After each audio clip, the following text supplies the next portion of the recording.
Welcome to Under Baobab Skies. Tonight, we journey to the lands of the Chok, a place where the earth itself is carved into memory, and wood becomes a doorway to the unseen. The fire before us flickers with a living heartbeat, its flames dancing against the deepening twilight. Above, the stars watch, ancient and knowing, as if they too once wore masks to dance among the spirits. In this place, artistry is a form of worship. A single, deliberate chisel mark might honor a hunter who once stalked lions through the tall grass. The gentle curve of a cheek carved into wood may speak to the quiet courage of mothers whose strength built entire villages. And when a mask is finally finished, when its eyes are opened and polished to a gleam, it is the ancestors who look back, their gaze peering through the smooth grain. Let's just pause here for a moment. Listen to the gentle crackle of the fire as the night breathes slowly around us. Among the Chok people, masks are not mere decorations to be hung on a wall. They are vessels, sacred containers that hold the character of great heroes and the timeless wisdom of vanished elders. When a dancer lifts one of these masks over his face, his own identity melts away. He no longer exists. In his place, the past steps forward, powerful, vibrant, and alive. So, imagine with me a young carver. His hands are calloused from practice, yet his eyes are filled with a mixture of fear and profound excitement. He has been chosen for a sacred task, not by accident, not by a stroke of luck, but because something deep within the wood, something in the realm of the spirits, has whispered his name. Under a moon-washed silver, he walks beside his master. They move in silence toward a forest where the trees are not just wood, but are protected by generations of prayers. This journey is more than a walk. It is the beginning of a lifetime. It is a path that leads into a world where steel blades flash like lightning, and every single shaving of wood carries a universe of meaning. Let's pause again. Feel the calm of this sacred night settling gently around you like a soft blanket. There is an immense discipline here. It is found in the hard work that begins before the sun rises, in the quiet chanting that precedes the lifting of tools, and in the years spent patiently learning when to cut. And, more importantly, when to simply listen. Because a carver must listen. The tree speaks. It tells stories of the storms it has survived. It reveals its knots like old injuries, each one a memory. It hides spirits deep within its rings, all of them eager to awaken from their long slumber. The tree knows what face it wants to wear long before the first cut is ever made. Here, mistakes are not just errors in craftsmanship. They are acts of disrespect. A careless hand can cause the wood to crack. A distracted mind might cause the spirits to retaliate. And a mask deemed unworthy of the ancestors could bring misfortune upon an entire village. But when a mask is carved with purity of heart and unwavering patience, when every curve and line honors the story that is already carved into the land itself, then the community is blessed.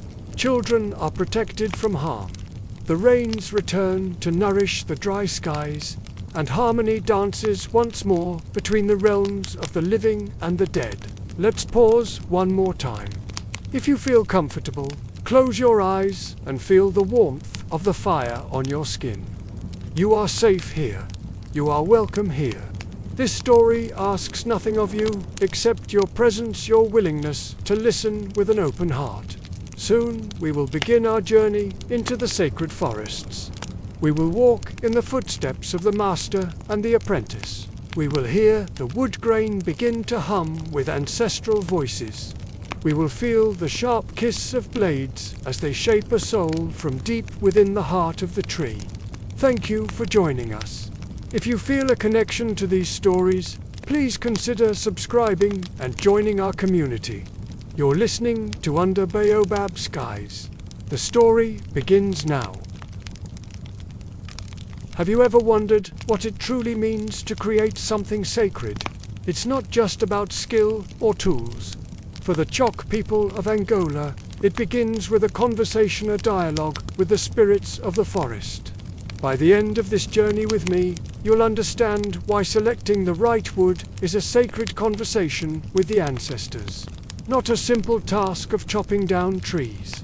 Imagine this. Dawn stretches across the sky like a slow, silent yawn. Mist hugs the ground, and the air is thick with the scent of dew-covered leaves. An apprentice, no older than a boy, but with the weight of tradition on his shoulders, rises quietly from his sleeping mat. Today is his first journey into the sacred forest. His master waits outside, a figure of silent strength, his hand resting on a staff carved with swirling symbols that tell stories older than memory itself. The apprentice approaches and bows his head. No words are spoken. The path they are about to walk requires a stillness of the mind and spirit. They move through narrow trails where sunbeams weave through the dense canopy like strands of spun gold. The forest is alive, with soundbirds call warnings to one another, their voices sharp and clear in the morning air. And beneath it all, there's a low, resonant thrumming, a rhythm that seems to echo from beneath the earth itself, like the beating of a hidden heart. Let's pause for a moment here. Imagine the crackle of a fire, its warmth grounding us in this ancient place. Feel the stillness settle around you. When they reach the threshold of the sacred grove, the master stops. The air here feels different, heavier, charged with unseen energy. He raises his staff and touches it gently, almost reverently, to the trunk of a towering, ancient tree. The apprentice watches closely, his eyes wide, absorbing every detail. This is the first lesson. Wood is not a material to be taken. It must be greeted like an elder, with respect and humility. The master begins to explain, his voice a low murmur that blends with the forest sounds. Some trees, he says, hold the energy of courage, their bark thick and gnarled like a warrior's shield. Others hold the memory of laughter, their branches reaching playfully towards the sun. Still others contain the resilience of mothers, their roots digging deep into the earth, unshakable. The master listens for these stories, not with his ears, but with his spirit, feeling the life force that pulses within each one. He then gestures for the apprentice to try. The boy is given a moment to sense what the master feels. In this grove, silence becomes guidance. The wind whispering through the leaves becomes a teacher. Trees that grow in these sacred places are not ordinary. They are protected by songs passed down through generations and by the watchful shadows of guardians unseen. The master explains a profound truth. A tree chosen for a ritual mask must not be healthy in the way a woodcutter would understand it. It must be spiritually ripe. It must be ready to continue its life as something greater, a vessel for a spirit, a face for an ancestor. If it is cut too soon, the ancestors may mourn the loss of a life unfulfilled. If it is cut too late, its spiritual energy may already have begun to wane. It's Spirit Week. The timing must be perfect. They begin to circle one tree, then another. The master places his palm flat against the rough bark, closing his eyes, feeling for the subtle vibrations within. He hums softly, a low, melodic song that feels less like a sound and more like a question, a gentle plea compelling the wood to answer. The apprentice, eager to learn, imitates the gesture. He presses his small hand against the cool bark of a different tree. At first, he feels nothing but the frantic thud of his own heartbeat in his ears, a nervous rhythm against the forest's calm. But he stays still, breathes deep, and waits. After a while, something shifts. He senses a faint whisper, a subtle vibration, as if a gentle wind trapped inside the wood is trying to speak. Let's pause again. Imagine the day fading, the night folding gently around us like a soft blanket. The sounds of the day creatures give way to the calls of the night. Suddenly, the master nods once. A decision has been made. He moves to the tree he has chosen and marks it with a deliberate line of white clay, a sacred seal of intention. The apprentice watches, understanding dawning in his eyes. Tomorrow, rituals will be performed. Offerings will be made, and permission will be formally asked of the tree spirit and the guardians of the forest. Only then can the cutting begin. And in that moment, the apprentice realizes that today was not about selecting wood at all. Today was about learning respect. It was about understanding that humanity is not separate from nature, but a part of its intricate, spiritual web. But choosing the tree is only the first step on this long path. The forest itself must give its permission, and its mood can change as quickly as a tropical storm. As they stand there, the apprentice becomes more aware of his surroundings. He notices how the roots of the great trees twist like powerful serpents beneath the soil, a hidden network of strength. He feels the sting of insects on his skin, realizing they are not just pests, but messengers, testing the intruder's intentions. He hears some trees make eerie, groaning sounds as the wind passes through them, and he understands it as a warning. They are not to be touched. The forest is a living, breathing entity with a will of its own. The apprentice has so much more to learn. This single day has opened his eyes to a world he had only heard about in stories. He now knows that every mask, every carving, every sacred object from his village begins here, in this humble act of listening. It is a tradition built on patience, intuition, and a profound connection to the natural world. This is the foundation of his people's art and their spirituality. Let's rest here for a moment. Take a deep breath.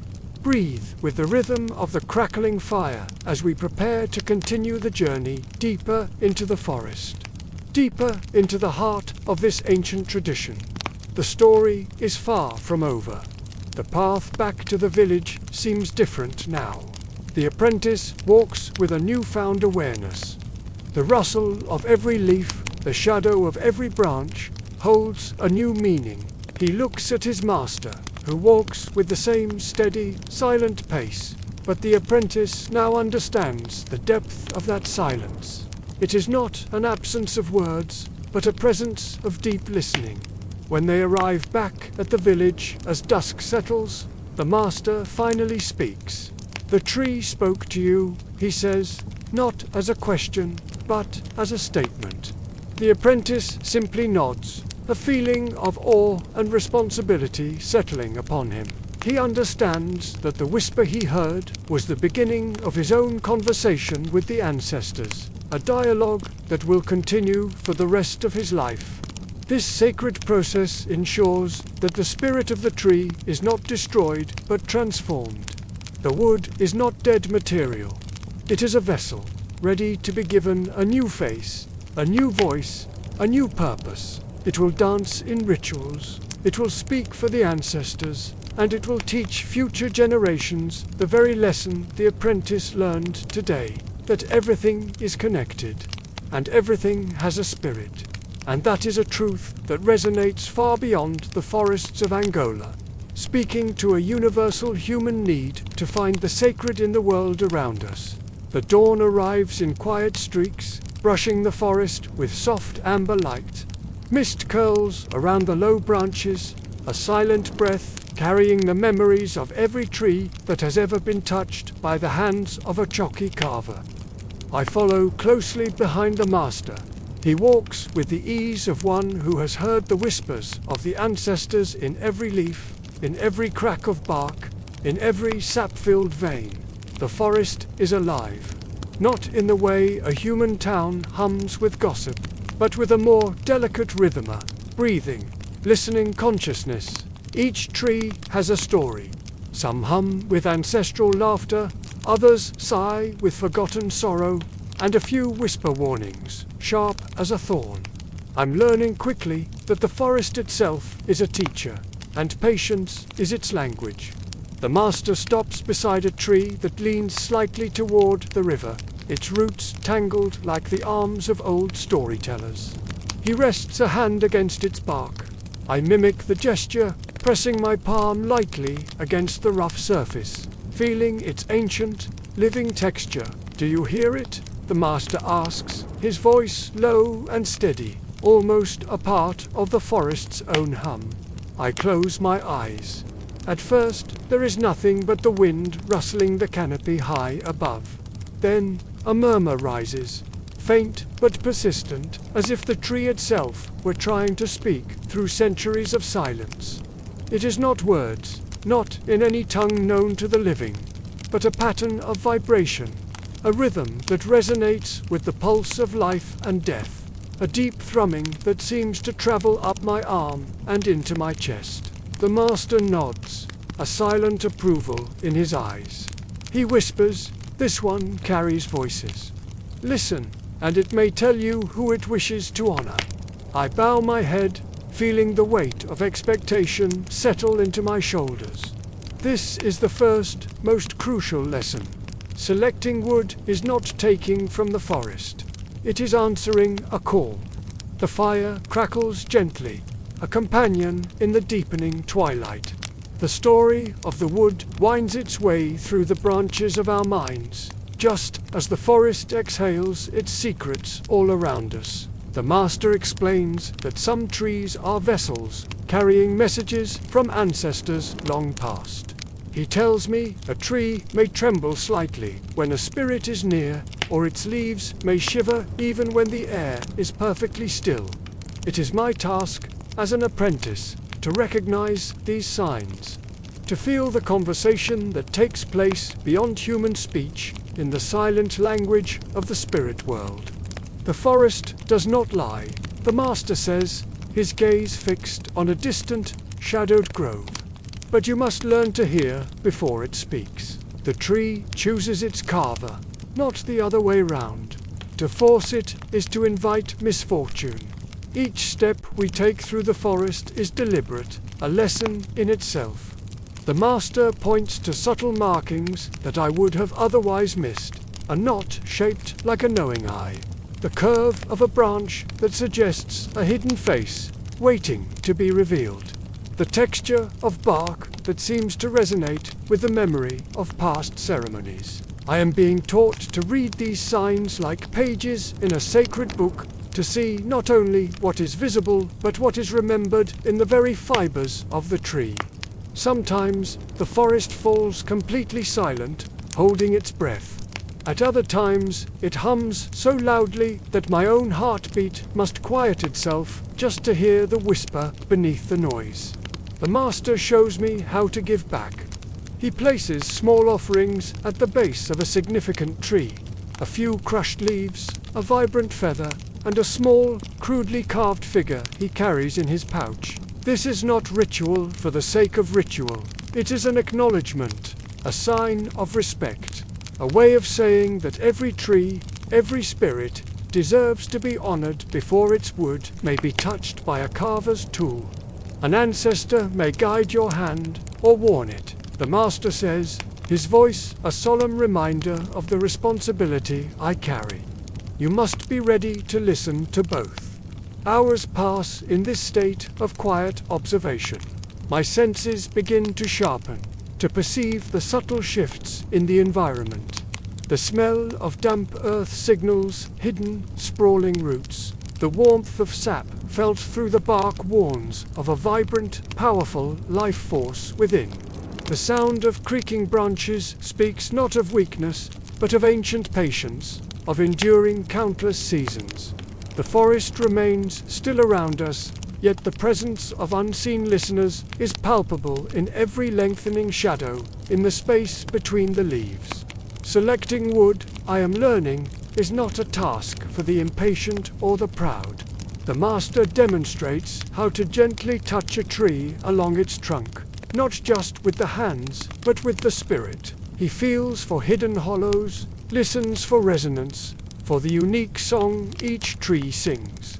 If a tree speaks of a family long gone, or a ceremony once held beneath its branches, I am taught that to carve it without understanding its story is to silence that voice forever.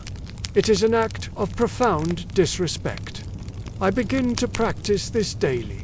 Each morning, I go into the forest alone. I kneel by a tree, I listen, I wait, and I offer my silent respect. Some days, the forest yields no guidance, it remains quiet, and I must return empty-handed, carrying only the hard-won lessons of patience and humility. But on other days, a tree will seem to respond. It will hum or vibrate under my palm, or even bend its branches slightly, as though acknowledging my presence. In those moments, I know the spirit has consented. The master has instructed that when the tree chooses you, you must not rush. The first cuts are symbolic, almost ceremonial. They are not meant to shape the mask, but to honor the spirit that has been revealed. Only with continued dialogue, gentle touches, repeated offerings, and whispered words of thanks may the true carving begin. In these quiet, patient moments, I discover the true lesson. Carving is a conversation, not a conquest. The blade does not dominate the wood. It follows the wood's intention, uncovering the form that already lives within. The mask is never merely an object. It is a living connection between the present, the past, and the future.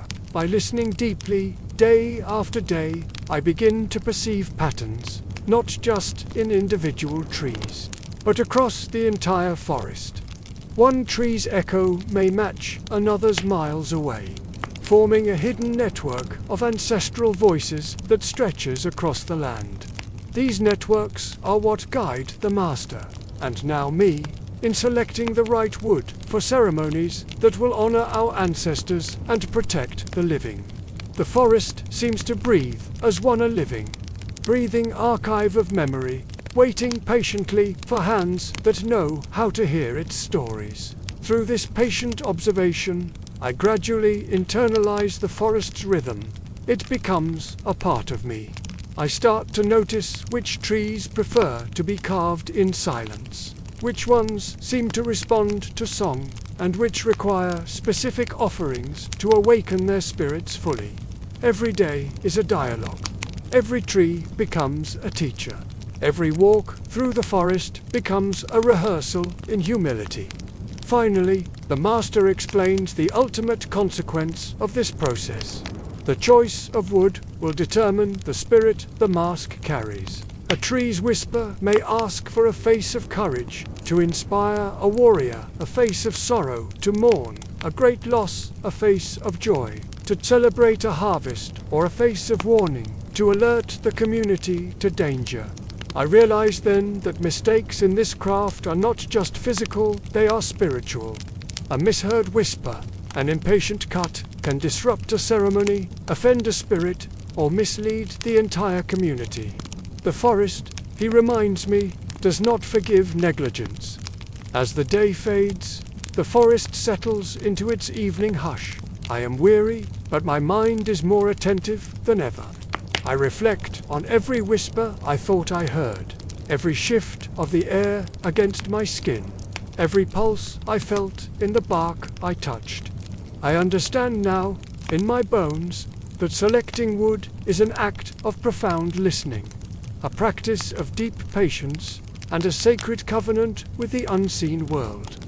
The master watches me, a look of satisfaction in his eyes. He nods slowly. The apprentice has begun to hear the ancestors, and in that listening, the first seed of a mask has already taken root long before the blade will ever touch the wood. The fire crackles softly, its light dancing on our faces, carrying the lessons of the forest into the approaching night. As the sun dips low, its golden light spills through the high canopy, painting the forest floor in shifting patterns of shadow and warmth. The air is still, the usual chorus of the woods hushed to a reverent quiet. Every sound seems amplified. A single bird's distant call, the whisper of leaves rustling high above, the soft scrape of a branch against bark.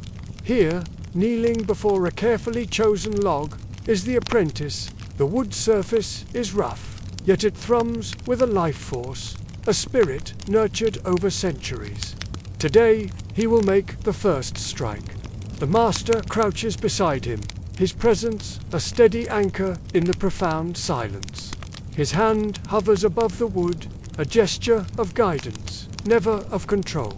Remember, he says, his voice as soft and resonant as the wind moving through reeds, the wood speaks. You do not dominate it.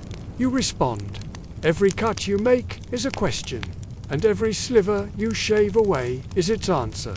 The apprentice grips the chisel.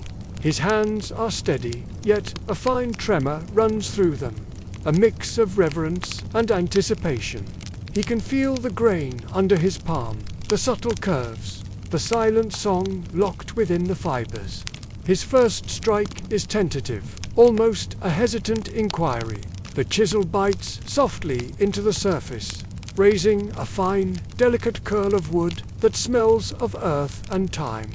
The master gives a slow, almost imperceptible nod. The apprentice exhales a breath he didn't realize he was holding. In that single moment, he understands. The strike is not just an action, but an act of listening. It feels as though the entire forest has paused, holding its breath with him. A rhythm begins to form, a sacred cadence in the quiet grove. Strike, listen, pause. Strike, listen, pause. Each movement carries a profound weight, shaping not just the wood, but the very spirit of the moment. The apprentice starts to sense something rising from the grain, echoes of ancestors stirring within the log. He feels he is shaping not only the face of a mask, but also the timeless lessons it will one day convey. A soft mist begins to curl around the base of the log, thickening the air, and with it come faint whispers, intelligible only to those trained in the deep art of patience. The master speaks rarely, allowing the voice of the forest to be the primary teacher. But when he does, his words are as precise and essential as the chisel's edge. Do not rush, he advises, his gaze fixed on the apprentice's hands. If the wood speaks slowly, then you must move slowly. If it sings softly, you must listen with equal softness. You must understand that this mask is never truly yours. It belongs to the forest, to the ancestors, and to the community it will serve. The chisel rests lightly in the apprentice's hands, and for a moment it feels as if the ancient trees are leaning closer, listening alongside him. Slowly, the apprentice learns to interpret the language of the wood. A sudden resistance in the grain becomes a form of guidance. A knot is not an obstacle, but a signal for caution, a moment to reconsider his path. A natural bend in the wood might suggest the curve of a facial line. Every minor imperfection, which he once might have seen as a flaw to be removed, reveals itself as an invitation to a deeper dialogue. The forest watches, the spirits judge, and the masters quiet. Observant gaze ensures that a delicate balance is maintained between intention and acceptance. Hours slip by in this state of quiet, unbroken focus. Sweat beads on the apprentice's brow, a testament to his physical and mental exertion. Yet his hands move with an increasing, confident rhythm. It's a rhythm that seems to match the very heartbeat of the wood itself. Gradually, the log begins to surrender its secrets, revealing nascent forms. The gentle slope of a forehead, the high plane of a cheekbone, the deep, knowing hollow of an eye socket. Each line he carves carries a world of potential. It could convey strength, or sorrow, or eternal vigilance. It all depends on how the apprentice chooses to respond to the wood's unfolding story. And then, the first mistakes happen. A slip of the chisel, a groove carved a fraction deeper than intended. The apprentice freezes, his heart thumping against his ribs. The master's hand gestures for calm, a simple, reassuring movement. "Mistakes are a conversation, not a failure," he says softly, his voice a bomb. "Do not despair. Ask the wood what it needs now. Adjust your hand, adjust your mind." With renewed care and a deeper sense of humility, the apprentice continues. He listens more intently now, not just with his ears, but with his entire being, feeling the spirit of the wood as it guides the blade. Gradually, the rough, uncertain shapes begin to smooth into clear intention. The mask is slowly, carefully, becoming a vessel not for the apprentice's own ego or ambition, but for something far larger, older, and unseen. In the distance, a fire crackles softly, its sound carrying the weight of centuries through the still forest air. By mid-afternoon, the features of the mask are recognizable. Eyes that will one day watch the sacred dance. A mouth that will speak the profound silence of the ancestors. Contours that will honor both the world of spirits and the world of human beings. The apprentice begins to see not only the physical shape he is creating, but also the resonance of the spirit awakening within it. He realizes, with a clarity that settles deep in his bones, that every single cut has been a lesson in patience, humility, and profound respect. Finally, the master speaks more fully, his voice carrying the satisfaction of a mentor seeing a pupil truly begin to understand. "Today," he says, "you have begun not to carve, but to listen. You have begun to understand that the mask is never yours to own. It is given, and you are simply the one entrusted with its voice. Protect it, honor it, and most importantly, learn from it." As evening arrives, the forest is bathed in a final amber glow. The apprentice leans back, his hands sore and his body tired, but his eyes are wide with a newfound understanding. The mask sits before him, still unfinished, yet it seems to be breathing with a life all its own, full of untapped potential. He can feel the presence of the ancestors around him, a gentle warmth that seems to emanate from the hollows of the carved eyes, a low hum that vibrates in the grain beneath his fingertips.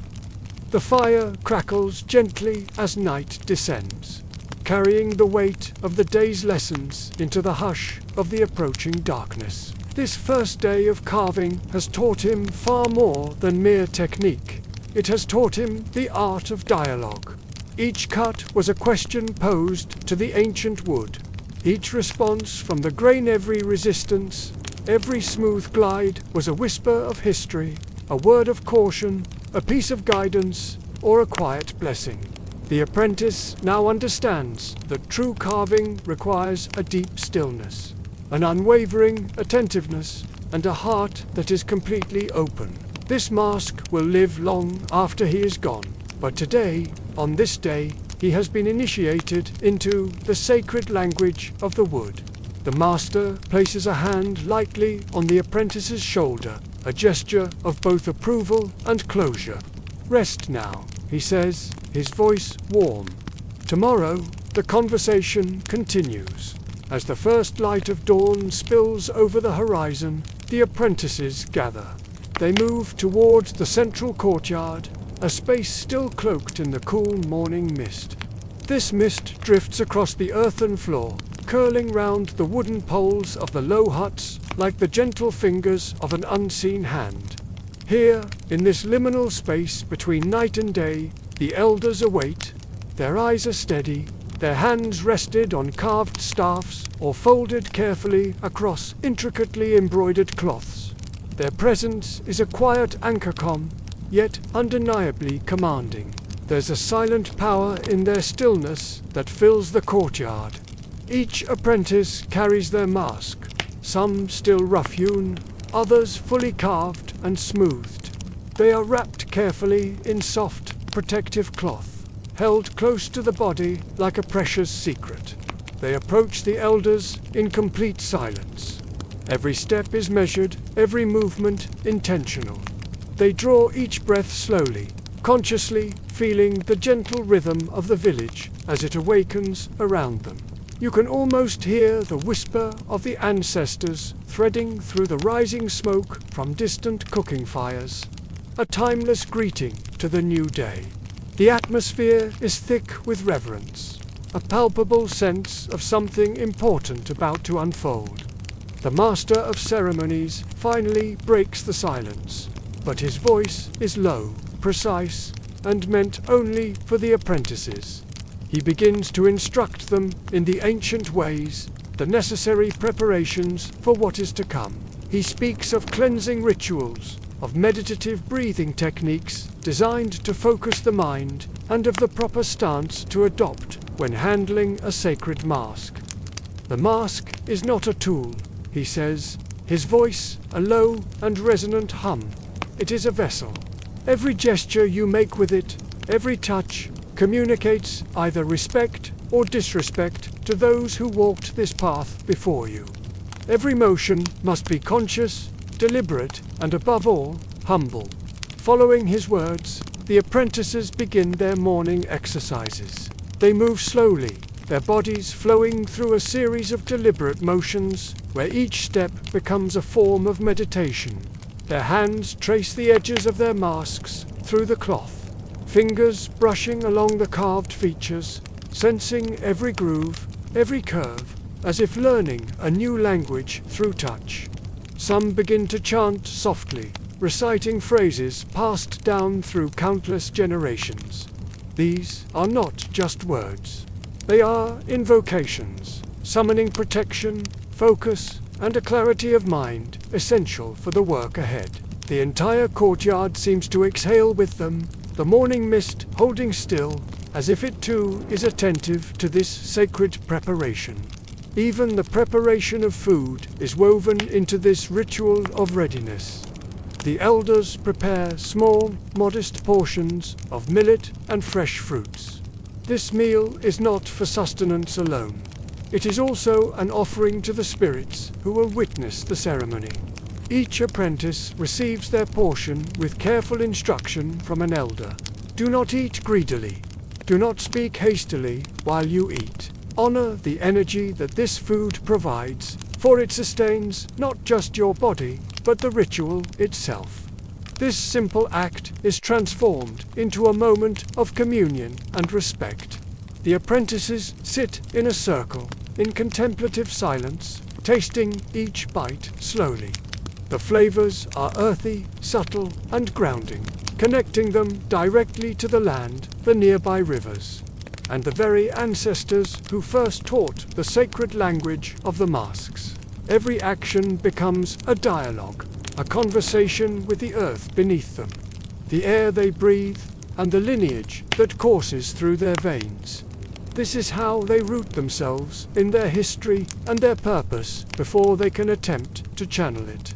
Next comes the cleansing of the mask itself. This is a delicate and crucial step. Water, drawn from sacred wells known only to the initiated, is sprinkled lightly onto the wood. It is not a washing, but a blessing. This is followed by the smoke from smoldering aromatic herbs, carefully chosen for their purifying properties.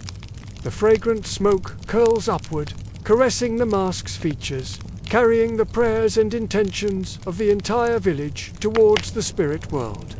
The apprentices move in precise, unhurried sequences. Nothing is casual.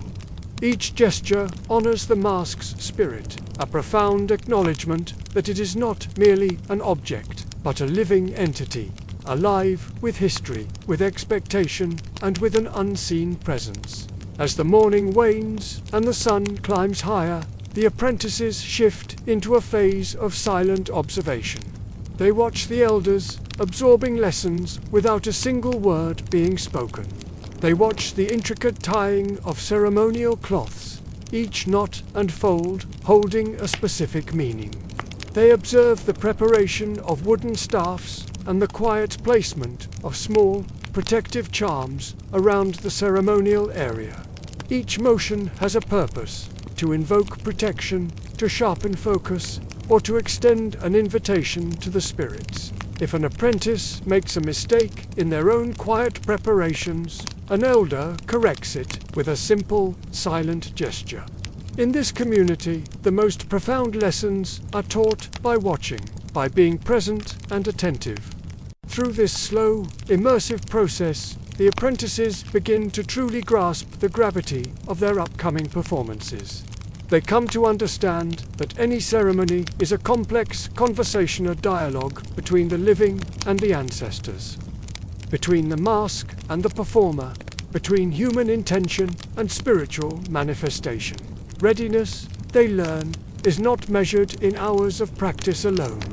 It is measured in the depth of their mindfulness, the sincerity of their humility, and their unwavering openness to the unseen world that surrounds them. The soft rustle of leaves in the trees above seems to echo the stillness of the courtyard, carrying the potent energy of preparation into the very air. By mid-afternoon, as shadows begin to stretch across the ground, the apprentices start to practice small movements with their masks. These are not the full, energetic dances of the ceremony, but subtle, isolated gestures, a tilt of the head, a slow shift of weight from one foot to the other, a deliberate extension of the arms. They perform these actions while imagining the mask is speaking its ancestral message through them. Each movement requires a profound sense of balance, not just physically, but spiritually. A single misstep, a moment of lapsed concentration, could break the delicate communication with the unseen. Their attention is meticulous, unwavering, and intensely focused. Now, the master gathers them for the final, and perhaps most important, preparation, internal visualization. Before you perform, he instructs, his gaze sweeping over each of them. You must close your eyes and see the mask speak.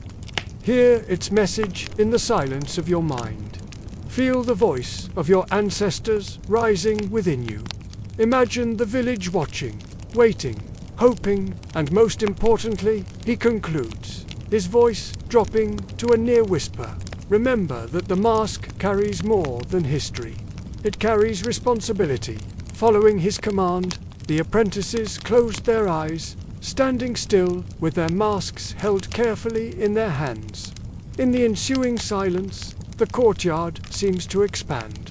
The physical walls of the huts fade into the periphery, and the sounds of the surrounding world, the hum of the forest, the murmur of distant rivers, grow clearer.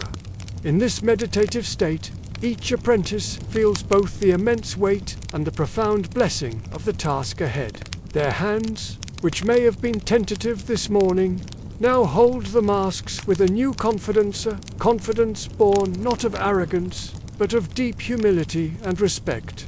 As the sun dips lower, painting the sky in hues of orange and purple, the village prepares for the evening, when the ceremonies will finally begin. The preparations are complete. The apprentices gather one last time near the central fire. Flames lick gently at the cooling air, and the smoke spirals upward into the twilight sky. A final offering before the performance. The elders watch them, and one by one, they give a slow, knowing nod. It is an acknowledgement that the apprentices are ready. Not complete, for the path to mastery is a lifelong journey, but ready. Ready to step into the sacred rhythm of the ceremony and begin the ancient dialogue of spirits. The fire crackles softly, its warmth carrying the day's focused energy out into the quietening village, a space now filled with reverence and anticipation for the sacred performance that the night will bring. As night settles over the Chokwe village, the sky transforms into a deep indigo canvas, spattered with countless stars that seem to listen as closely as the people gathered below. Welcome back to Under Baobab Skies. Tonight, we witness a profound transformation. As the village courtyard becomes a sacred stage for ancestral communion, smoke from aromatic herbs spirals toward the heavens. intertwining with the first whispered notes of an ancient song. The fire's glow dances across the polished surfaces of wooden masks, each one a vessel, a voice from centuries past. The apprentices stand in a line, each holding their mask with a careful, almost fragile reverence. Tonight, they are no longer just novices learning a craft. Under the watchful gaze of the elders, they become conduits, channels for the spirits of their ancestors. Every movement they make, every step they take upon this hallowed ground must be filled with intention. It must honor the countless generations who have walked this very path before them. You can feel the tension in the air, a mix of nervous energy and deep focus. Their hearts begin to beat in time with the drums' slow, resonant pulse that seems to echo from the earth itself, a powerful call to draw the ancestors near. The master, a figure of immense presence and grace, steps into the center of the circle. His own mask is a masterpiece, vibrant with color and intricately carved symbols that tell stories of creation and lineage. He begins the dance with slow, deliberate motions. A tilt of the head, a deep bend of the knees, a sweeping arc of the arms. Each gesture is a word in a language older than memory, a language spoken not with the tongue, but through the body, felt through the earth beneath their feet and the very air that surrounds them. The apprentices mirror his movements, their forms silhouetted against the flickering fire. They are learning more than just technique. They are absorbing the subtle nuances that give the dance its meaning. The gentle sway that suggests humility, the specific tilt of the head that communicates respect, the powerful lean forward that signals readiness to receive wisdom. The masks themselves seem to come alive in the firelight. The carved eyes catch the flames, reflecting a profound wisdom that no single apprentice can yet fully comprehend. It is a living tradition, passed not just from hand to hand, but from spirit to spirit. Let's pause for a moment and just listen. The fire crackles gently, a comforting sound against the deep quiet of the African night. The smoke continues its silent ascent, carrying the weight of ancestral approval across the courtyard. Now the chants begin. They start as a low, resonant hum, rolling over the earth like distant thunder. One by one, each apprentice adds their voice, their individual notes weaving into the powerful chorus of spirits already felt in this space. The words flow in their native tongue, syllables that carry power not just from their sound, but from the collective intention and belief poured into them. Every chant is an offering, every note a carefully constructed bridge between the world of the living and the world of the unseen. The elders, who have been observing from the edge of the circle, now move among the dancers. Their guidance is a quiet language of its own. A gentle hand correcting a gesture here, a soft touch to adjust a stance there. The instruction is unspoken in tone, yet the expectation is crystal clear. The apprentices respond with mindful attention, a deep understanding dawning on them that this mastery they seek is not something to be owned. It is a shared inheritance, a sacred trust passed down through the lineage that shaped this very ritual. As the dance progresses, you can see a change. The movements grow more fluid, more confident, yet they never lose their sacred weight, their sense of purpose. The apprentices are beginning to feel it. Now the mask's spirit responding to their own. It guides their hands, it shifts their balance, it whispers instructions through their posture. A specific tilt of the head now conveys a deep sense of gratitude. A lowered arm signals humility before the ancestors. A precise, rhythmic step mirrors the very heartbeat of those who came before. Through the eye slits of the masks, their world is framed. They see the fire's hypnotic dance, the smoke's elegant curl towards the stars, and the faces of their fellow villagers, watching in silent, supportive observation from the shadows. The apprentices are learning one of the most vital lessons of this ritual. The dance is as much for the unseen audience as it is for the living. Every breath, every pause, every step is a conversation, a dialogue with the generations that have walked this same path under these same baobab skies. Let's take another moment. Feel the air here in the courtyard. It seems to breathe along with them, vibrating with an unseen energy, carrying their collective intention out into the vast, silent night. The master now steps forward to demonstrate the most difficult sequence of the entire ceremony. It is a series of complex arcs and pivots that tells the creation story of the very first mask carvers. The movements are incredibly precise, demanding immense balance, physical strength, and above all, a deep spiritual alignment. The apprentices watch with rapt attention, their eyes tracing every line his body creates. They see how the gestures tell a story without a single word. The first spark of creation, the sacred connection to the forest, the moment of calling the spirits to inhabit each newly carved feature. With careful repetition, each apprentice now attempts the sequence themselves, their forms guided by the master's encouraging shadow. Mistakes are made, of course, but they are met with gentle correction, not criticism. Successes, even small ones, are acknowledged with a quiet, approving nod. Each movement, perfected through this patient practice, becomes another thread woven into the magnificent tapestry of ancestral dialogue. Tapestry woven from the body, the mask, and the eternal rhythm of the earth. As the night deepens, the chants intensify. They harmonize perfectly with the crackle of the fire and the soft rustle of leaves in the nearby trees. Every single beat of the drum echoes the heartbeat of the village and the living pulse of the land itself.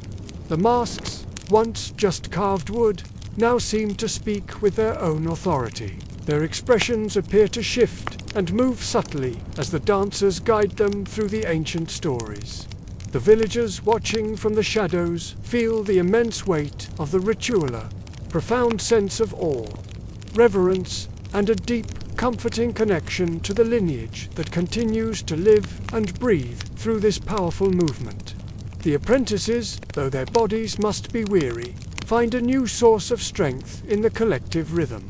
The dance has become a living conversation, a bridge to another realm, a moving prayer. Their bodies flow in near-perfect synchrony. Their hearts are aligned with the masters, and their spirits feel intertwined with those of their ancestors. Each gesture has become a sentence, each step a verse in a sacred poem, each bow a silent meditation. Let's pause one last time. Listen to the fire crackle and pop, its embers glowing like fallen stars.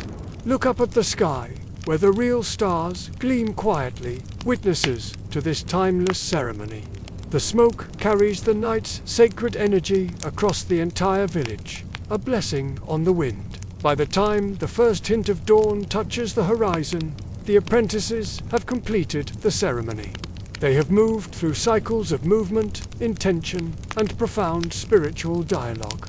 The elders nod in solemn approval. The fire has died down to glowing embers, and a collective sigh of relief and gratitude seems to pass through the village. Each apprentice now understands more deeply the immense responsibility they carry. The responsibility of wearing a mask, of honoring their ancestors, and of maintaining the delicate balance between the seen and the unseen worlds. This is the true power of the dance. It is a teacher of humility, reverence, and unwavering focus. It is a potent reminder to the living of their sacred connection to all that came before. And it is a promise, ensuring that the mask, the spirit, and the village will continue to live on together in perfect harmony. The master carver moves among the masks with a deep, practiced reverence. His hands hover over each one, a silent communion before any touch. He knows that every mask carries the imprint of spirit, the sweat of labor, and the weight of ancestral memory. The apprentices gather around him, their eagerness tempered by a respectful silence. They understand that revelation isn't found through simple curiosity, but through a readiness of the soul. Tonight, these masks are not just objects. They are teachers. Each one holds a story, a lesson, a warning, and a blessing, all woven into its wooden form. Let's look closer. The first mask, carved from a dense, dark forest wood, seems to whisper through its features. It tells the tale of a past rainmaker, a revered ancestor who could call forth storms to bless parched lands. An apprentice reaches out and touches the mask lightly. Under their fingertips, they feel a subtle vibration, a faint heartbeat that seems to echo the very rhythm of the earth itself. The master explains in hushed tones. Each mask carries the wisdom of the maker and the ancestors it honors. To read it, you must listen, not with your ears, but with your spirit. He gestures toward a second mask, this one darker in hue. Its features depicting a powerful animal guardian, the bushbuck, a protector of hunters and herders. Its eyes seem to shift in the flickering light, watching, evaluating. The master recounts how this very mask once guided a village through a devastating famine. It signaled when hidden water sources were near, when the coming crops would fail, and when the spirits were displeased with the community's actions. The apprentices absorb each word, each story, knowing that the mask's messages are not literal. They are symbolic, a language of intuition, experience, and profound humility. To understand them is to understand the unseen forces that shape their world. Let's pause for a moment here. The embers crackle softly in the quiet. The smoke drifts lazily, curling up into the vast night sky. And in this stillness, the ancestral whispers seem to mingle with the cool evening air, a presence felt rather than seen. One by one, the master calls each apprentice forward. He hands them a mask, inviting them to hold it, to feel its essence. They run their fingers over the carved ridges, the smoothness of the polished wood, and sense the subtle weight that carries both physical and spiritual significance. The master guides them with a gentle voice. Do not fear the voice you hear inside. The mask will speak truths that challenge you, instruct you, and protect you. Only those who honor it with an open heart will understand its guidance. The ritual that unfolds is both silent and vibrant. Though the courtyard seems calm on the surface, there is an incredible energy humming just beneath it, the collective presence of countless generations. These masks do not merely represent the ancestors. They contain the memory of their hands, their intentions, their triumphs, and even their failures. Every curve, every etched line, every dash of pigment is a word in a sacred language. Through dedicated practice and quiet reflection, the apprentices begin to translate this language. They start to discern the warnings, the blessings, and the deep wisdom embedded in every feature. It's a slow, patient process of learning to see with more than just their eyes. Now, the master demonstrates something more subtle, a ritual that is almost imperceptible. It's a sequence of precise tilts, gentle touches, and controlled breaths that actively draw forth the mask's messages. The apprentices watch him, their focus absolute, then replicate the gestures with immense care. Each movement elicits a change in their perception. They feel a sense of presence growing stronger, a feeling of guidance, of ancestral approval washing over them. One mask reveals profound lessons about humility and patience.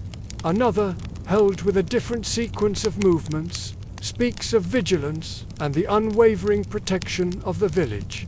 A third seems to emanate a feeling of courage, a strength to face the unseen forces of the world. The night deepens, but the learning does not cease. The apprentices are discovering one of the most important truths. The mask's messages are never static. They shift with the seasons. They evolve with the growth of the apprentice holding them, and they adapt to the ever-changing needs of the village. To honor a mask is to engage in a dynamic dialogue between the past and the present, between the realm of spirit and the world of humans, between the natural wood and the hand that shaped it. Let's take another pause. The fire's glow flickers gently across their faces. Embers drift into the night like tiny stars. In this moment, the ancestors' presence feels incredibly close, yet remains unseen. Like a soft, invisible wind moving through the courtyard. By the end of this long, transformative evening, each apprentice has held multiple masks. They have spent hours listening, feeling, and interpreting. Some of the messages they received were clear, arriving like a flash of insight. Others are more complex, destined to unfold over weeks and months, like water slowly but surely carving a path through stone. The master reminds them one last time.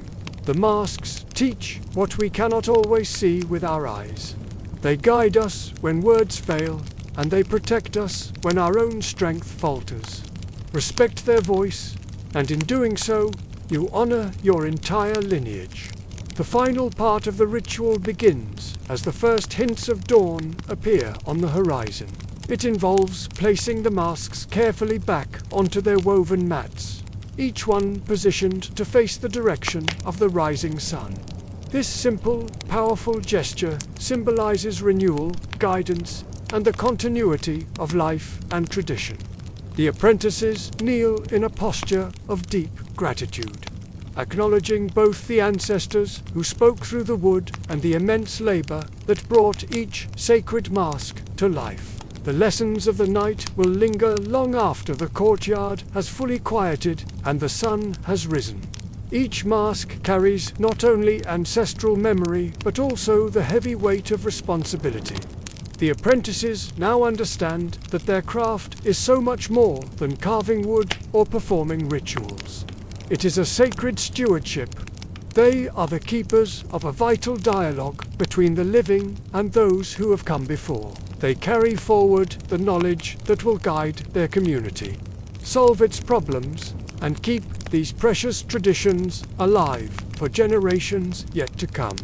In this quiet, sacred space, the spirit of the chalk mask lives on. Every cut of the blade, every layer of polish, every ritual dance, and every story told contributes to the living, breathing memory of the village. The apprentices, now more attuned than ever to the subtle whispers of their ancestors, realize the profound truth. The masks are not merely objects. They are living teachers, patiently awaiting the hands and hearts of those who are ready to listen. Imagine the scene, if you will. A semicircle of young novices stands before a central fire. Their hands are empty, but their hearts are full of a nervous hope. Each has been carefully chosen for their attentiveness, their humility, and a readiness to engage with forces that lie beyond the veil of the everyday world. The elders, who are the keepers of the masks and the ancient stories they hold, now approach. Their arms cradle the instruments of this sacred revelation, intricately carved masks, ceremonial staffs, and bundles of sacred herbs. As they move, the firelight dances across their faces, illuminating lines etched not just by age, but by profound wisdom and a lifetime of spiritual duty. The master carver's voice is low, almost a whisper, yet it carries with the authority of generations. It blends with the gentle crackle of the fire as he explains that this initiation is far more than a mere ceremony. It is a bridge, a gateway between the ordinary world they have always known and the extraordinary realm of the spirits. By the end of this, he says, his gaze sweeping over the young faces, you will understand the responsibilities and the spiritual thresholds every true apprentice must cross. The novices are instructed to close their eyes, to feel the solid earth beneath their bare feet, and to open their minds completely to the stories and spirits held within each mask. The first mask is presented. It is a powerful figure, carved from the wood of a sacred tree, its features both fierce and watchful. The master carver carefully places it over the face of the first novice. In an instant, a transformation begins. The young man's posture, once tentative, becomes firm and grounded. His senses seem to heighten, as if he can now hear the whispers of the forest and feel the energy of the earth. A silent dialogue commences, a communion between the human spirit and the ancient entity embodied by the mask. Every gesture, every subtle sway of his body is no longer his own, but is guided by an invisible yet palpable force. The elder watches intently, his guidance subtler, quiet word, a gentle touch, for he knows the mask itself is the primary teacher, and it speaks in its own ancient rhythm. Let's pause here for a moment. Can you feel it? The embers of the fire crackle softly, casting a warm, pulsating glow. The sweet smoke of the incense drifts lazily upwards, carrying prayers to the stars. From the deep shadows of the forest beyond, a faint whisper seems to echo, as if the ancestors themselves are drawing closer to bear witness. This is a moment suspended in time, a sacred intersection of past, present, and future. Now, a second mask is brought forth. This one represents the ancestral hunters, is lighter in weight, yet its presence feels just as commanding, radiating an aura of vigilance and profound respect for nature. As the next novice dons it, he learns to embody these virtues. He discovers that wearing a mask is not about imitation or performance. It is about integration, about allowing the spirit of the mask to merge with his own. Through disciplined dance and ritual movement, the hidden lessons of generations past are awakened within him. The courage to face the unknown, the humility to respect all life, the foresight to anticipate challenges, and the wisdom to live in harmony with the unseen world. He is not just dancing, he is reenacting the timeless wisdom of his people. The novices are beginning to grasp a fundamental truth. The mask is not an ornament. It is a conduit, a living link to the spiritual world. To wear it is to assume a profound responsibility, a sacred duty to carry ancestral guidance forward into the living community. Every sound they make, every breath they take, every measured step becomes part of a language far older than their village, a language spoken by spirits and ancestors. The elders guide them through the subtle rhythms, the precise hand gestures, and the resonant chants that weave together a tapestry of spiritual connection. This intricate performance strengthens not only the individual but the entire community, reaffirming their shared identity and spiritual foundation. As the ceremony deepens, the challenges become more intense, designed to test the novices' focus, their patience, and their capacity for empathy. The journey is not always easy. Some masks might reveal visions of past mistakes, teaching the critical importance of integrity and attentiveness in their craft and in their lives. Others evoke the formidable spirits of ancestors who demand unwavering respect and a deep understanding of their laws. It is a deeply emotional crucible. Tears may fall, and breath may quicken as they confront their deepest fears. But each trial is a lesson in balance, the delicate equilibrium between fear and courage, between doubt and trust, between the individual self and the collective spirit of the community. The master explains, his voice a steady anchor in this swirling vortex of spiritual energy. This initiation is not about spectacle or dramatic display. It is about awakening. To truly honor the mask is to honor both the living and the departed. It is to uphold tradition and to become a worthy vessel for the wisdom embedded in these sacred forms. The novices are beginning to understand. They see now that each mask is a living story, and its lessons will continue to unfold not in a single night, but over a lifetime of patient observation, dedicated practice, and quiet reflection. Let us pause again. Listen, the fire crackles, a gentle, rhythmic heartbeat in the stillness of the night. The wind whispers through the leaves of the nearby baobab tree, its voice ancient and knowing.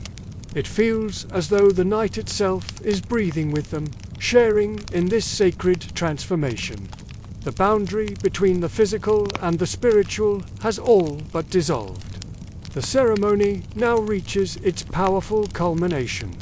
All the novices gather around the central fire. Each has now worn multiple masks, and each has experienced revelations, both subtle and profound, forever altering their perception of the world.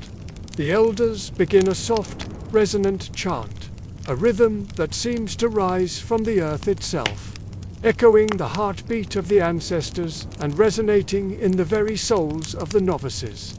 In these final, sacred moments, the young men are no longer just students. They have been transformed into vessels of ancestral wisdom, intermediaries between the past and the present, and the newly appointed guardians of the Chokwe traditions.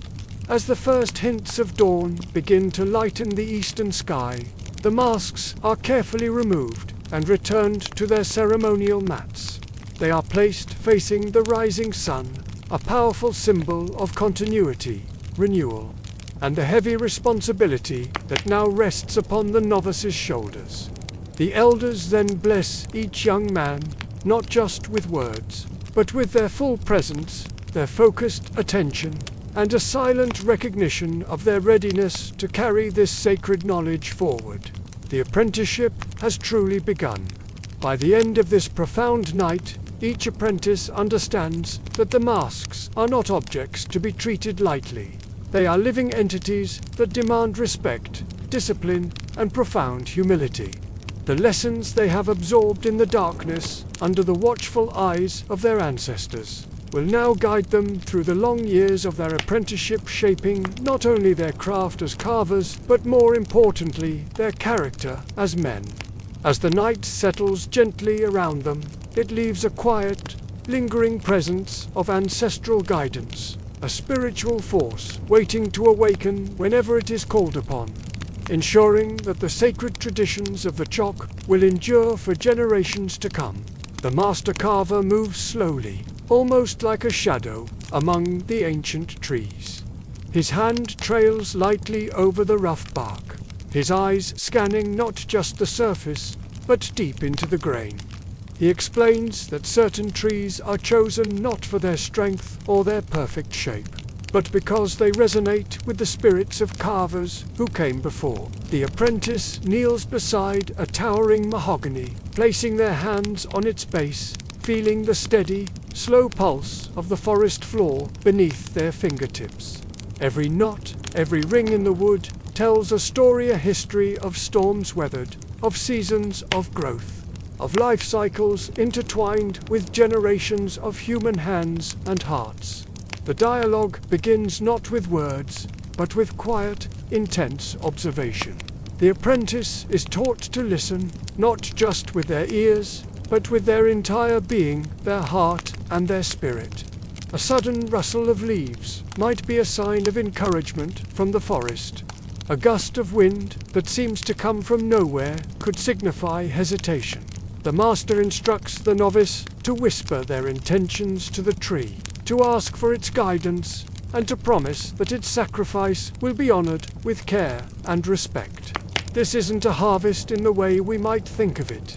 It's an invitation, a sacred contract forged between the carver, the forest, and the ancestors who dwell within this living wood. In this sacred practice, the apprentice learns that felling a tree is an act of immense responsibility, not one of domination. It's a decision that is never rushed, only after repeated visits, after hours of listening and deep reflection.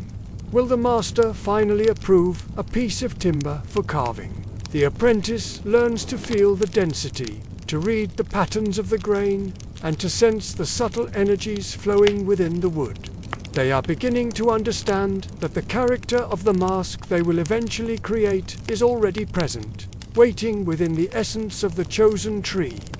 Let's just pause for a moment here. Feel the night wind as it drifts through the branches, carrying whispers from unseen spirits. The fire of learning, of ancient knowledge being passed down, glows softly within the apprentice's chest. Now, the apprentice is taught to recognize the unique spirit inherent in different species of trees. The master explains that some trees harbor the protective, fierce energy of warrior ancestors. Others carry the deep, quiet wisdom of the elders, or even the playful, unpredictable energy of trickster spirits.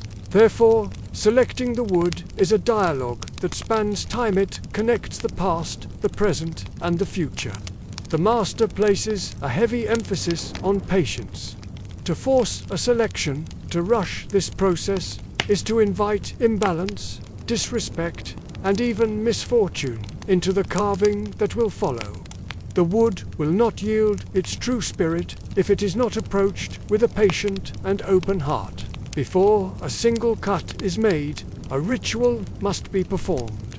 The apprentice carefully cleanses the area around the base of the chosen tree with sacred herbs, their smoke curling up into the canopy.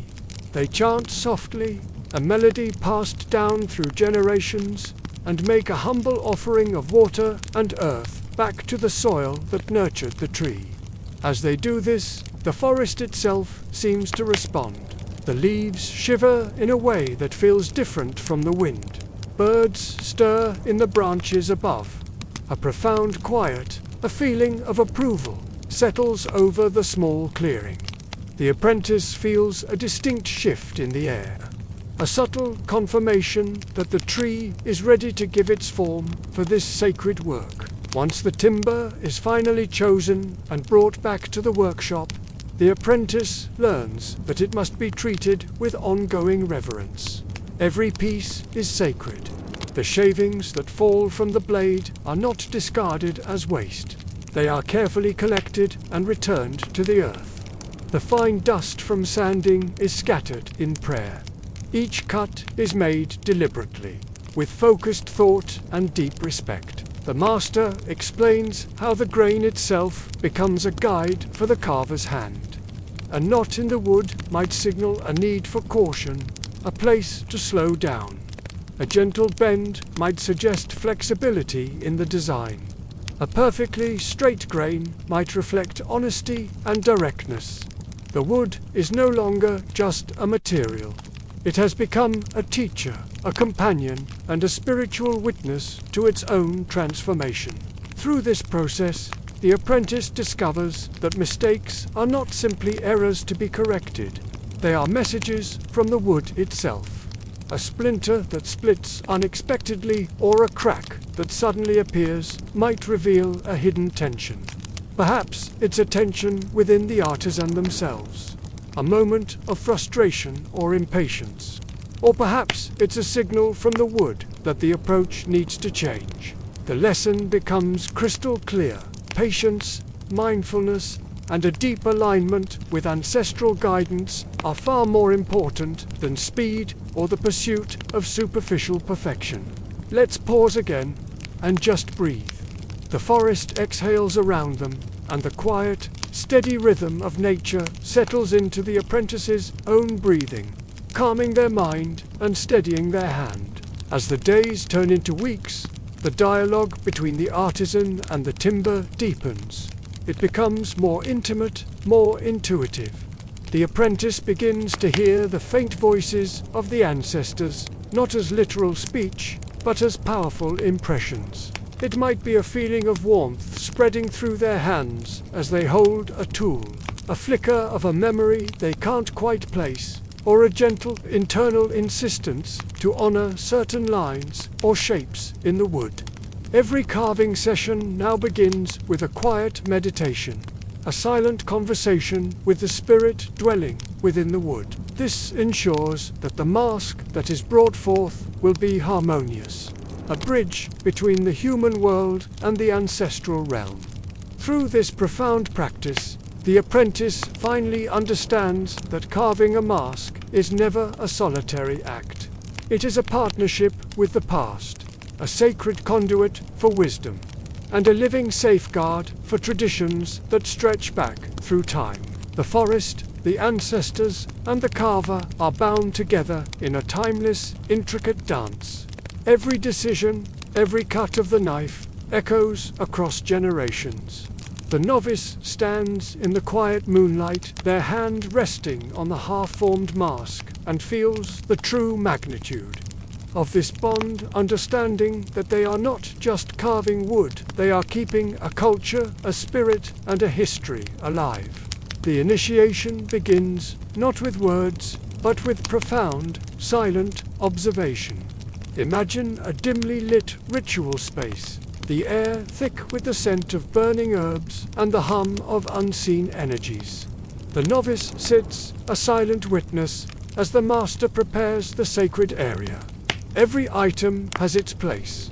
Bundles of medicinal herbs, polished ceremonial instruments, and carved talismans that pulse with ancient power. Each placement is deliberate. Every movement carries generations of intent. Here, the apprentice learns the first, most crucial lesson: to watch with a quiet heart and an open mind, to see beyond the physical, and to recognize the subtle signs the ancestors leave within the sacred circle. The master then begins to speak, his voice a low, resonant murmur that seems to blend with the crackling fire. He explains that true initiation is a journey both inward and outward. It demands deep self-reflection, profound humility, and an unwavering readiness to serve the community. The apprentice learns that each mask they will one day carve is far more than a beautiful object. It is a vessel, a living container for wisdom, a shield of protection, and a tangible presence of the ancestors. As the apprentice listens, absorbing every word, they begin to feel the subtle shifts in the atmosphere, a flicker of energy that signals readiness, a wave of doubt, or a gentle nudge of guidance from the unseen world. Now, the ceremony truly begins. The apprentice is led through a series of chants and dances, ancient and powerful. These are not mere performances. They are conduits for spiritual attunement, methods of aligning the self with the cosmic rhythm. Feet strike the earth in a deliberate, grounding beat, connecting the carver to the land. Hands carve the air in symbolic gestures, painting stories and prayers into the space around them. The voice, at first hesitant, then growing stronger, calls out to the ancestors, inviting them to witness, to guide, and to bless the emerging carver on their sacred path. Let's pause here for a moment. Close your eyes and listen. The fire crackles softly, its light dancing on the walls. Its sound mingles with the distant, living hum of the forest and the almost imperceptible, whispered presence of spirits who have gathered near and far to oversee this rite of passage. Every ritual movement is layered with meaning, a physical language that speaks to the soul. A lobo here signifies humility before the spirits and the craft. A swift turn there expresses the courage needed to face the unknown. A gentle, reverent touch on the sacred timber reflects a deep respect for the life force within the wood. The apprentice feels the immense weight of this responsibility settle upon their shoulders, a burden of tradition and expectation. Yet, alongside it, a profound and exhilarating connection blossoms, a connection to the long line of ancestors, to the whispering forest, and to the unbroken lineage of carvers who came before them. The initiation is a bridge, a living structure linking the past, the present, and the future into one continuous, sacred flow. The master now imparts the secret knowledge, the sacred grammar of the masks. He reveals that the intricate patterns carved into each one are not purely for aesthetic appeal. These lines, curves, and angles are a coded language. They carry the epic stories of ancestors, they form powerful symbols of protection, and they hold encoded lessons meant to guide and uplift the community. The apprentice studies these patterns intensely, practicing each gesture, each mark, over and over, until the language of spirit and wood becomes second nature, internalized deep within their being. But the initiation is not just about learning. It's also a test of courage and intuition. The apprentice is given a formidable task: to spend an entire night alone in the sacred grove.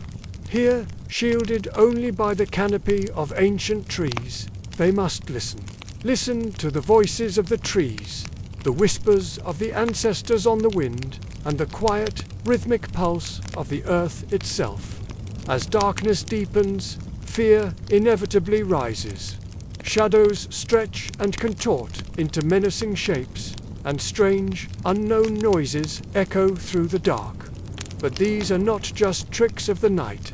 They are lessons in discernment. The young Carver learns to differentiate the hollow echo of fear from the solid tone of respect, and the fleeting whisper of doubt from the clear, steady voice of insight. This trial hones their intuition, teaching them to trust the unseen guidance that will one day direct their hands as they work the timber. When the first rays of dawn pierce the canopy, the master returns. The grove, once a place of intimidating shadows, is now bathed in a soft, welcoming light. The apprentice, weary but transformed, shares their experiences from the night, the fears, the reflections, the revelations. The master listens patiently. His feedback, gentle yet precise, always encouraging. He makes corrections, not with criticism, but with quiet guidance, reminding the apprentice that mastery is not a race. It is not measured in speed, but in the depth of one's understanding and the purity of one's alignment with ancestral wisdom. Let's pause again and just breathe in this moment. The dawn light filters through the leaves, warming the grove and the soul of the young Carver. The forest itself seems to exhale a gentle sigh, acknowledging the profound passage that has occurred, the transition from student to true initiation. Now comes the final, symbolic phase of the initiation. The master presents a small, smooth block of sacred wood, guided by his teacher's presence, but now infused with their own personal insight and the intuition forged in the darkness of the grove. The apprentice carves their very first ceremonial mark. This single, deliberate act seals the transition. The apprentice is no longer just a learner. They are now a keeper of the tradition, a guardian of both the craft and the spirit it embodies. The carving is small, almost insignificant to an outside eye, but its significance is vast.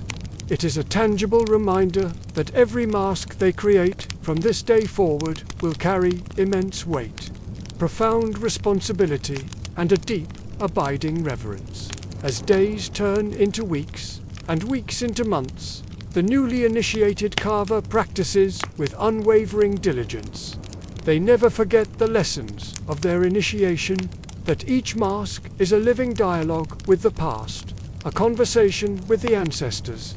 They understand now why secrecy is vital to protect the sacredness of the tradition, why patience is the soil in which true skill grows, and why each creation is simultaneously a gift to the community, an offering to the spirits, and a bridge between the visible and invisible worlds. The forest, the ancestors, and the community are no longer separate entities, but they're constant, cherished companions on a lifelong journey of creation and service. In the quiet of the workshop, the master begins the day, not with a command, but with observation. His eyes are sharp, his hands steady, and his ears are attuned to the subtle symphony of creation. He listens for the rasp of the chisel, the whisper of sandpaper against wood, the soft, focused exhalation of breath. Every movement is monitored, every gesture noted. He watches, corrects, and refines, but always with a profound sense of patience and reverence for the craft and the young hands learning it. The master reminds them, his voice low and steady, that secrecy is not a punishment. It is a sacred obligation. He explains that the carvings, the rituals, and even the smallest gestures hold immense spiritual power. Sharing these secrets with those outside the lineage could weaken their connection to the ancestors, or worse, disrupt the delicate harmony of the community. Therefore, each lesson is given slowly, carefully, and only when the student has shown they are truly ready to receive it. Learning here is not about memorizing facts. It's about absorbing a way of being. Apprentices learn through a trinity of observation, imitation, and silent reflection. They watch their master carve for hours, absorbing the rhythm of his chisel, the way his fingers trace ancient patterns, the subtle adjustments he makes to honor the spirit he coaxes from within the wood. Mistakes are not met with anger, but are treated as gentle lessons. They are opportunities for the apprentice to deepen their focus, cultivate humility, and amplify their respect for the wood, the tools, and the spirits they serve. Let's pause for a moment. Imagine the scene. The fire crackles softly in the corner, and the workshop seems to exhale a quiet sigh. In this sacred space, you can almost feel the presence of the ancestors, hovering just beyond sight, their unseen hands blessing the hands of the learners. The master explains that secrecy means teaching occurs in layers, like the rings of a tree. At first, apprentices are introduced to the simplest, most fundamental tasks: sanding, polishing, and preparing the timber. To an outsider, these might seem mundane, even tedious, but they are the foundation upon which everything else is built. These tasks teach patience, a deep respect for the materials, and an awareness of the spirit that resides within every piece of wood. Only when an apprentice demonstrates a true understanding and reverence for these initial steps are they entrusted with more complex work, like carving the sacred symbolic patterns or participating in the preparation for ceremonies. The master weaves stories into every lesson. He shares tales of the ancestors, explaining how certain carvings were used to teach, to heal, or to protect the village. These stories are not mere entertainment. They are embedded with ethical lessons, spiritual guidance, and practical knowledge. They are woven seamlessly into the very act of learning to carve. The apprentices listen, memorize, reflect, and internalize these narratives, slowly coming to understand that each mask carries layers of meaning far beyond what is immediately visible to the untrained eye. It's not just a wooden face. It's a vessel of history, wisdom, and power. One of the most crucial elements of this education is hands-on repetition. An apprentice might carve the very same motif dozens, even hundreds of times, always under the watchful eye of the master. Each repetition is not a chore, but a meditation. It deepens their understanding, hones their skill, and strengthens the spiritual connection between carver, wood, and ancestor. The master observes not just the final product, but the entire process. He corrects a slump in posture, adjusts the pressure of a hand, and whispers guidance in the quiet moments between the strikes of the chisel.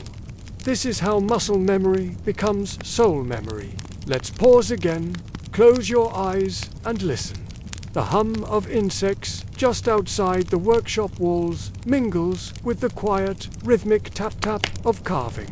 It creates a meditative, almost hypnotic space where time itself feels suspended.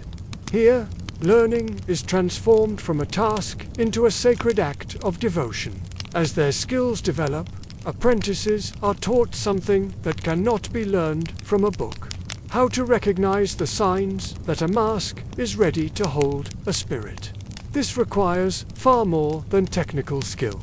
It demands intuition, a profound patience, and a respectful listening to the subtle cues provided by the wood itself and the energies that surround it. The master might ask an apprentice to spend hours in silent contemplation, simply holding a nearly finished mask.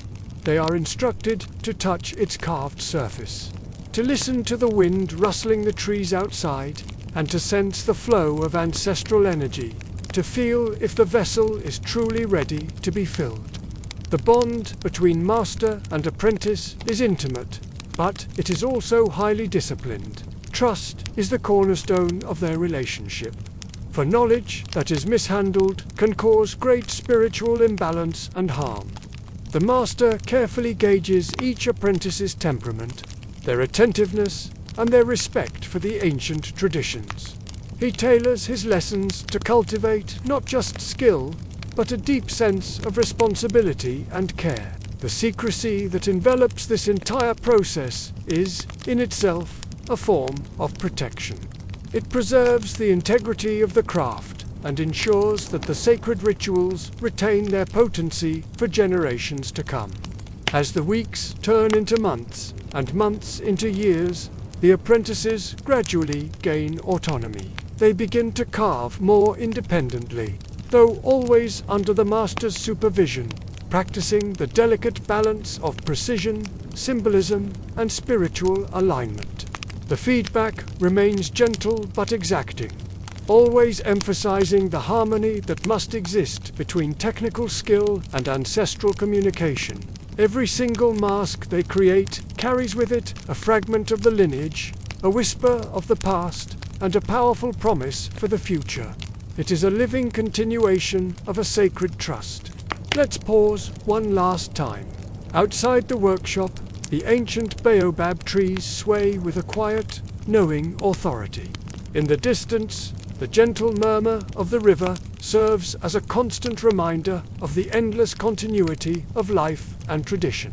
In this small, humble workshop, the future is being carved, one patient strike at a time. For the Chokwe people, masks are not mere ornaments. They are living symbols, sacred vessels through which ancestral wisdom speaks and guidance flows. Each mask, carved by a Chokwe artisan, carries a profound responsibility to teach, to protect, to honor. To participate in the ceremonies where these masks are used is a solemn duty, one that demands humility, deep focus, and a keen attentiveness to the unseen forces at play. As dusk settles over the village, you can see carvers carrying the finished masks into the central square. Torches cast a soft, flickering glow on the faces of elders and children who have gathered to observe. This is where the true life of the mask begins. Apprentices are gradually introduced to these powerful rituals. At first, only as silent observers.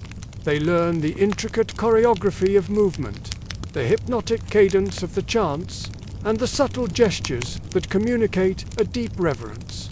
Watching these ceremonies teaches them the immense gravity of their craft. They come to understand that these masks are not just art.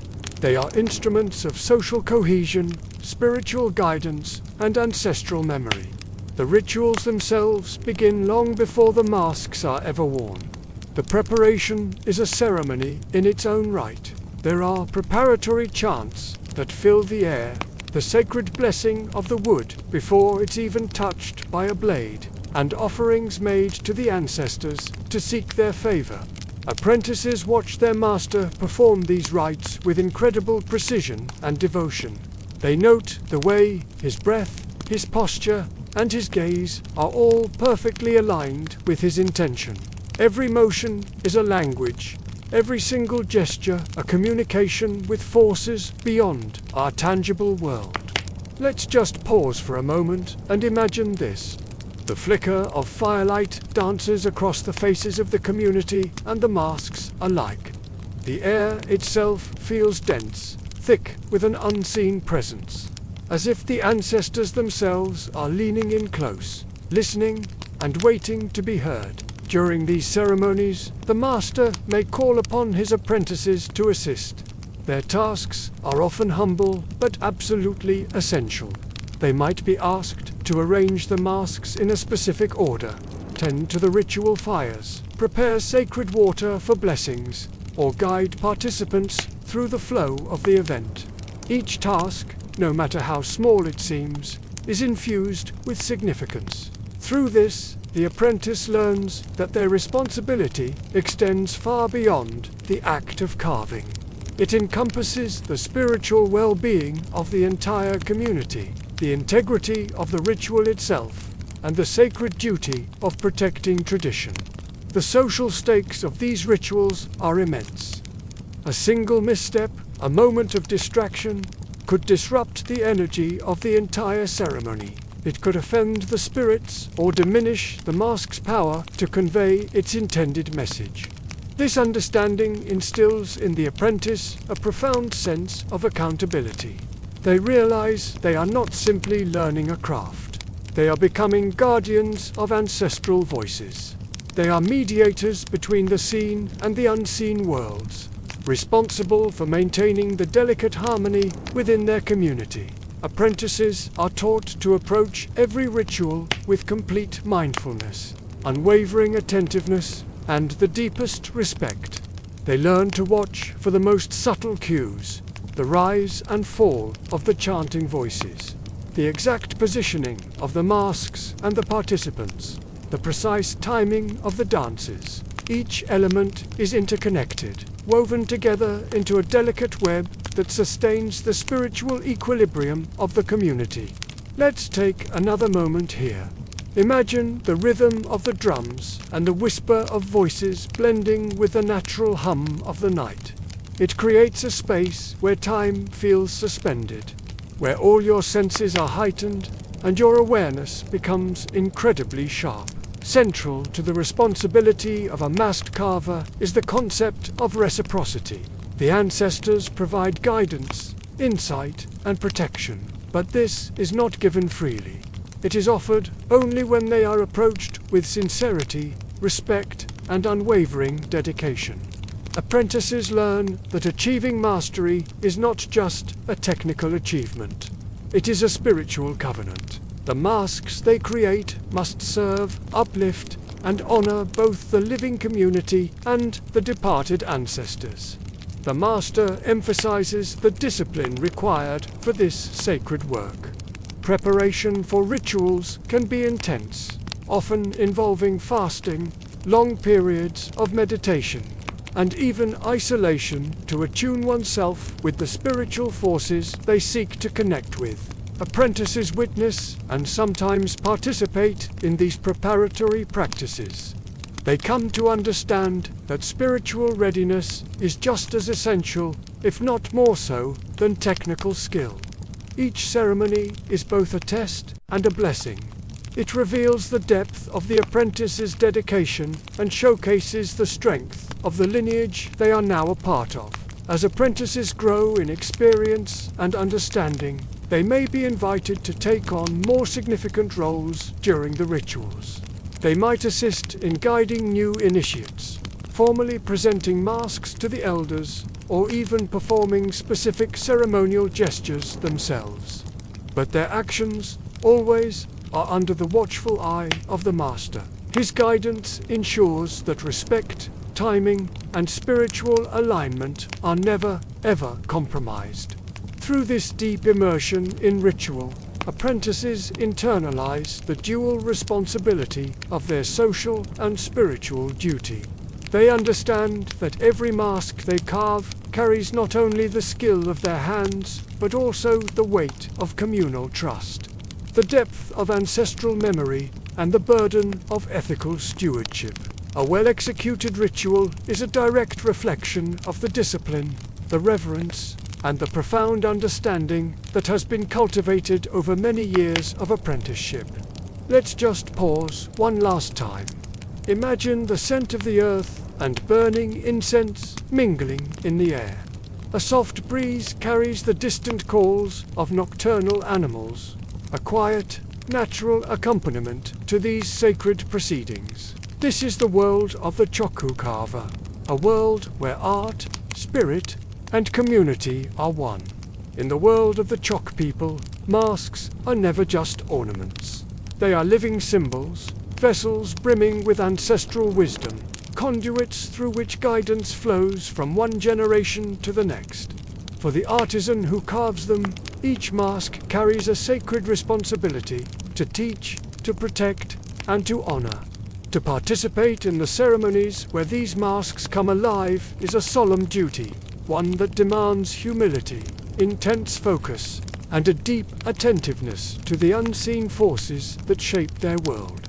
As dusk settles over the village, the air grows thick with anticipation. Mask carvers, carrying their creations with reverence, move toward the village square. Torches cast a soft, flickering glow on the faces of elders and children, their eyes wide with expectation. This is where the true education of an apprentice begins. Long before they are allowed to actively participate, they are silent observers. They learn the intricate choreography of movement, the hypnotic cadence of the chants, and the subtle gestures that communicate profound reverence. It is by watching these ceremonies that they grasp the immense gravity of their craft. They see that these masks are not mere art objects. They are instruments of social cohesion, sources of spiritual guidance, and guardians of ancestral memory. The rituals themselves begin long before any mask is worn. The process starts with preparatory chants that echo through the quiet air. The sacred blessing of the wood chosen for carving, and humble offerings made to the ancestors. An apprentice watches their master perform these rites with unwavering precision and devotion. They take note of everything: the way the master's breath is controlled, how their posture remains aligned, how their gaze is fixed with clear intention. Every single motion is a form of language. Every gesture a silent communication with forces that exist just beyond the tangible world. Let's just pause here for a moment. Imagine the scene. The flicker of the firelight dancing across the weathered faces of the elders and the carved surfaces of the masks, making them seem to breathe. The air feels dense, heavy with an unseen presence, as if the ancestors themselves are leaning in close, eager to hear and to be heard. It's a space where the veil between worlds feels incredibly thin. During these powerful ceremonies, the master might call upon an apprentice to assist. The tasks are often humble but absolutely essential. Carefully arranging the masks in their designated places, tending to the ritual fires to keep them burning steadily, preparing sacred water for blessings, or gently guiding other participants through the flow of the event. Each task, no matter how small it may seem, is infused with deep significance. This is how the apprentice learns that their responsibility extends far beyond the physical act of carving. It encompasses the spiritual well-being of the entire community, the sacred integrity of the ritual itself, and the unwavering protection of their tradition. The social stakes of these rituals are immense. A single misstep, a moment of distraction, could disrupt the delicate energy of the ceremony. It could be seen as an offense to the spirits, diminishing the mask's power to convey its sacred message. This profound understanding instills in the apprentice a sense of deep, personal accountability. They come to realize they are not simply learning a craft. They are being trained as guardians of ancestral voices, as mediators between the seen and the unseen worlds, and they are responsible for maintaining the delicate harmony within their community.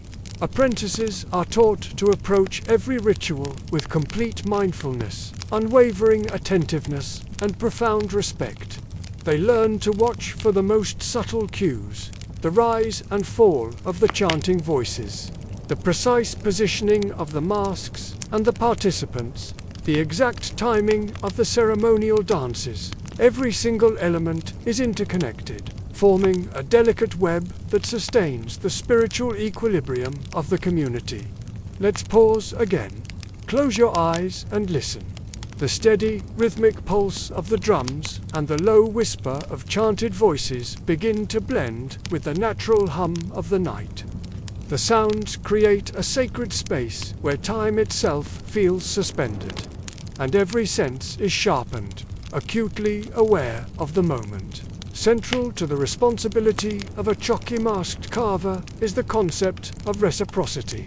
The ancestors are believed to provide guidance, insight, and protection, but they do so only when they are approached with sincerity, respect, and unwavering dedication. Through this understanding, apprentices learn that true mastery is not merely a technical achievement. It is a spiritual covenant. The masks they will one day carve must serve, uplift, and honor both the living community and the departed spirits. The discipline required for this is rigorous. The master emphasizes that preparation for these rituals can involve fasting, long periods of meditation, and even isolation.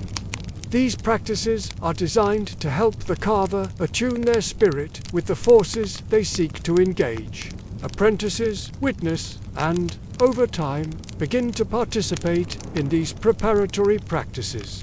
They learn firsthand that spiritual readiness is just as essential as technical skill. Each ceremony becomes both a test and a blessing, revealing the depth of the apprentice's dedication and the strength of the lineage they are now a part of. As apprentices grow in experience and understanding, they are entrusted with increasingly significant roles during the rituals. They might assist in guiding new initiates, present the sacred masks to the elders, or even perform specific ceremonial gestures themselves. But throughout this process, their actions are always under the watchful, guiding eye of their master. The master's presence ensures that respect, timing, and spiritual alignment are never, ever compromised. Through this immersive participation in rituals, apprentices internalize the dual responsibility of their social and spiritual duty. They come to understand that every mask they carve carries not only the skill of their hands, but also the immense weight of communal trust, ancestral memory, and a profound ethical stewardship. A well-executed ritual is a direct reflection of the discipline, reverence, and deep understanding that has been cultivated over many years of apprenticeship. Let's take one final moment to be present in this space. The scent of the rich earth and burning incense mingles in the air. A soft breeze rustles the leaves, carrying the distant calls of nocturnal animals, a quiet, natural accompaniment to the sacred proceedings. It is in these moments, woven from smoke, sound, and spirit, that a craft becomes a calling, and an apprentice begins their journey to becoming a master. Welcome back to Under Baobab Skies. As the night deepens and the wind whispers softly through the branches, we pause to reflect on the journey we have shared. We've witnessed the quiet mastery of the Chokwe mask carver, the sacred dialogue between wood and spirit, and the careful passing of ancestral knowledge from one generation to the next. The world of the mask, we have learned, is not a world of mere objects, but a living, breathing continuum. Each intricate carving holds the very essence of ancestors, and each ceremony renews the timeless bond between the living and the departed. In these moments, we truly see the profound responsibility of those who choose to walk this path, the vigilance it requires, the reverence it demands, and the deep humility they must embrace. As we draw this story to a close, let's consider the lessons the Master imparts so quietly: patience, respect, and a profound attentiveness to the world around us. These are not only the qualities of a skilled mask carver, but the qualities of anyone who seeks to honor their heritage and connect with forces larger than themselves. In the delicate curve of a mask, in the careful carving of a single line, and in the whispered stories of the past, we discover the timeless rhythm of culture and spirit. The masks are a powerful reminder that knowledge is a sacred thread woven across time that links generations and carries wisdom far into the future. The apprentices who learn this ancient craft do not simply inherit skills, they inherit responsibility, they inherit trust, and they inherit the quiet, solemn guardianship of ancestral memory. Let's just pause for a moment. Listen. The night deepens, the fire crackles softly, and the earth seems to exhale beneath the gentle sway of the baobab branches. And all the while, the masks watch silently, vessels of history and guides to the unseen world.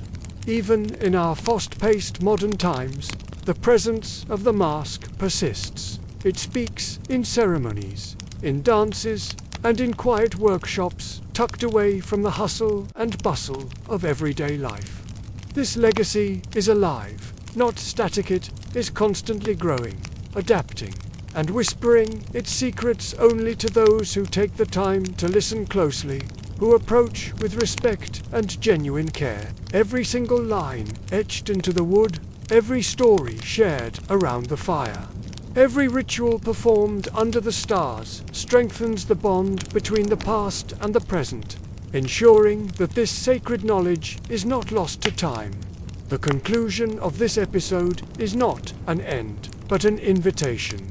It is an invitation for you to witness, to listen, and to honor, to remember that beneath every act of creation lies a dialogue with history, with ancestors, and with spirit.